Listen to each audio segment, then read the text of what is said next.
Good morning, YouTube folks. It is dark in here. Sorry, I just put eye drops and my eyes are really itching. For those that don't know, I am actually allergic to dogs. I took allergy shots years ago, so I can live with them because I love them.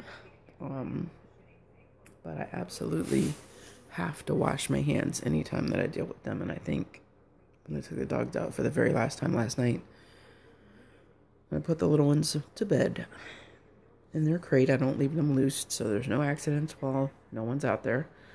I think I may not have washed my hands after dealing with them. It's like reflex, but I don't know. I might have touched something that had dog hair on it or something, and of course I get up this morning and I rub my eyes, and they are all kinds of puffy and itchy right now. That's why I look like shit. But I am going to start a new series that is called The Golden Years, because Mom is in these habits that make no effing sense. Alright, in this house, little boy Blue is here half the time. Sorry, I can't get lighting good, and it doesn't matter anyway because my hair looks like shit. My eyes look like shit. My face is so puffy. Glasses might help me see a little better. Anyway, God, look how swollen my eyes are underneath.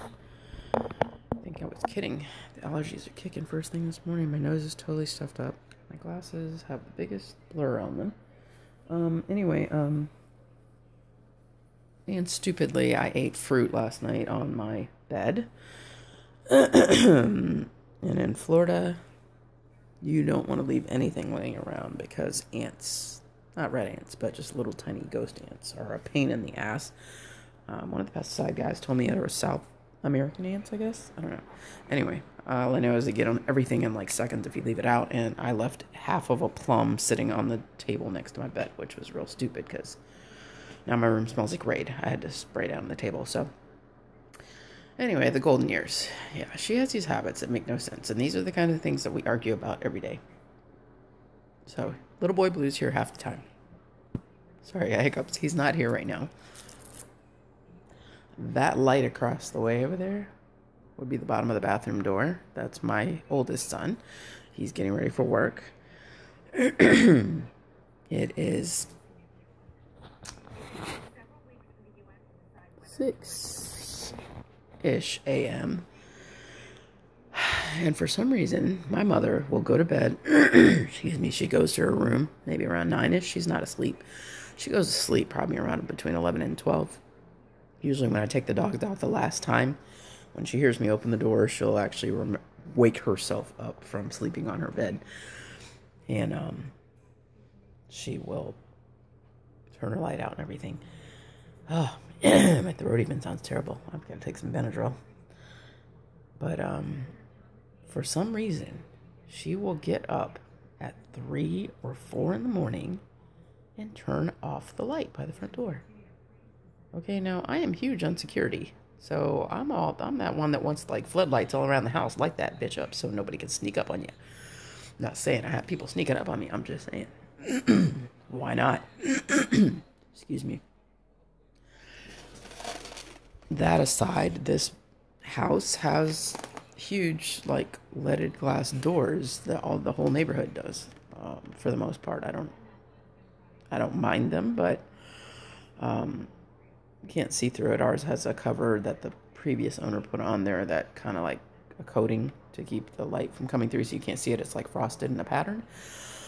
But this bugs the piss out of me because it's a security reason for me that you should have your front porch light on as long as it's dark. It is 6:10 in the morning right now, and I'm going to show you a trip to the house.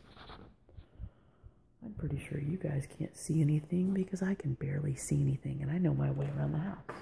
Now, keep in mind, anybody who breaks in is stupid because Romeo is right here, and you can't see where right here is. That is my front door. I'm going to walk to it.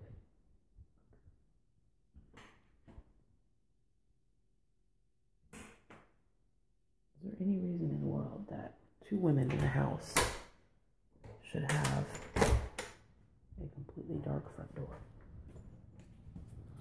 It doesn't make sense to me. That makes sense to me. Anybody that wanted to come up here, look how dark it would be right here. I don't know if you heard the shaking, but our dog is right there. And you can see he's kind of camouflaged too. So, yeah, don't break at my house. Romeo will get you. He's right here. And scary enough, this one over here is a card-carrying gun holder right here, so I would be, but I don't have one. Had one with X-Hubs, but I think he sold my gun. But regardless, oh my God, look at this. What did I just tell you guys about Florida? Do you see this? Do you see all these ants on this box?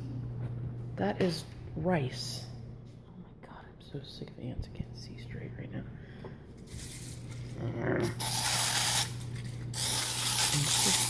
This is my morning. Look at this. This is my morning today. First thing. Already starting. I just carried that box out here too. So these little South American ants, I'm going to put them on the light. Okay. If you can see them, hopefully it's focusing. They are reddish, but they're super tiny. So we call them ghost ants because you can barely see them until there's like thousands of them. And I swear these bitches have like fucking cell phones. Like, hey, bro, I found some rice. Come meet me at the corner. Yeah, I'm at the corner. Because they don't trail like normal ants. Like, one ant finds food and he sends a little chemical trail back and he comes back again. They don't do that. They just aimlessly wander, one or two or three of them wandering around, and you can barely see them, and you see the color of the counter. Okay, so then next thing you know, I'm not kidding you, if that sat there for 5 minutes, you will have thousands, tens of thousands of them, like in 30 minutes. Once one finds it, he stays there, and they eat. And I've even gone to the professional do-it-yourself pest control. Sorry, I have to wash my hand. And the guy said, well, yeah, there's like 6 or 7 different kinds of them, unfortunately. They're South American ants, and they're invading the hell out of Florida. And there's not a lot you can do to get rid of them because there's so many different kinds, they all are attracted to different kinds of bait. So then when you get these gel stuff that you put down, looks like a little paste, the best place to put it around your light switches, around your electrical switches. They got this thing about electricity. I will find 1 or 2 wandering across my freaking laptop screen on my bed. I don't know what it is. And I'm trying to dry my hand with one hand here. It's not really working.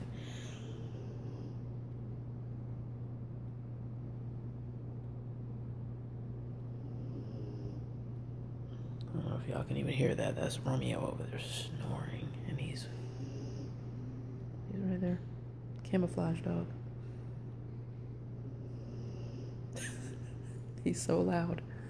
Just breathing. He's so freaking loud. Anyway, the gel stuff, because they don't take a little bit and take it back to their nest and then bring it back, and with all the rain we've had, it's even worse because then they try to come inside. They're like ridiculous to try to get rid of. I bought like 6 different kinds of freaking bait. It cost like $70 something. My God, my hair is a jacked up mess. And it was, I shit you not, it did nothing. I didn't even see a dent. Like, my oldest son, his theory is, let me leave a plate that has some crumbs on it. Let all of them, as many as he can, gather on the plate, and then he'll just nuke them all with some Raid. Doesn't help. I put the ant gel bait. There's a brown one, a clear one, little pellets. I've got all these different kinds that have been put in little weird-ass spots, and what I come back to find is about 88 of them have sat there and dined and killed themselves at the gel, and other ones keep coming up going, hey, bro, oh shit, what happened to you? Damn, you dead, bro. But they still eat it. So I'm not going to say they're the smartest of insects, but it does nothing to eradicate them. And we have a yard guy. He comes and sprays around the house every couple weeks. And we have him come inside too, and they'll be gone they actually were gone most of this year. They just have started coming back with a force and a vengeance, and I think it's because of the rain. But That's all I got. I'm tired. It's early.